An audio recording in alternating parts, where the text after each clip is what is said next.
সেরা জেলা পঞ্চায়েতের শিরোপা পেল সিপাহীজলা জেলা। দেশের পঞ্চায়েতি রাজ মন্ত্রক সম্প্রতি জাতীয় পঞ্চায়েত পুরস্কার 2025 ঘোষণা করেছে। পঞ্চায়েতের সার্বিক উন্নয়নের ভিত্তিতে সারা দেশের মধ্যে 17টি রাজ্য এবং কেন্দ্রশাসিত অঞ্চলে বিভিন্ন জেলা গ্রাম পঞ্চায়েত পুরস্কৃত হয়েছে। জেলা স্তরে সার্বিক সাফল্যের জন্য সিপাহীজলা জেলা এই পুরস্কার পাচ্ছে। আগামী 3 তারিখ নয়াদিল্লিতে এই পুরস্কার দেওয়া হবে, জানিয়েছেন সভাধিপতি সুপ্রিয়া দাস দত্ত এবং অতিরিক্ত জেলা শাসক সুভাষ দত্ত। এছাড়া স্বাস্থ্যবান পঞ্চায়েত হিসেবে কুমারঘাটের কাঞ্চনবাড়ি এবং নারী বান্ধব পঞ্চায়েত হিসেবে বৈকুণ্ঠপুর হেজামারা পঞ্চায়েতও শিরোপা অর্জন করেছে।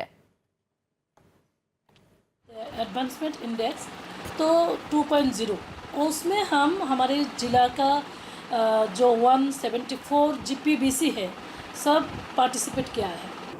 हमारे सिपाहीजला डिस्ट्रिक्ट पंचायत जो जिला परिषद है उनको नंबर 1 पोजीशन डिक्लेयर किया गया है, नंबर 1 पूरे देश में। तो इसके लिए 5 करोड़ का अवार्ड भी जीता है।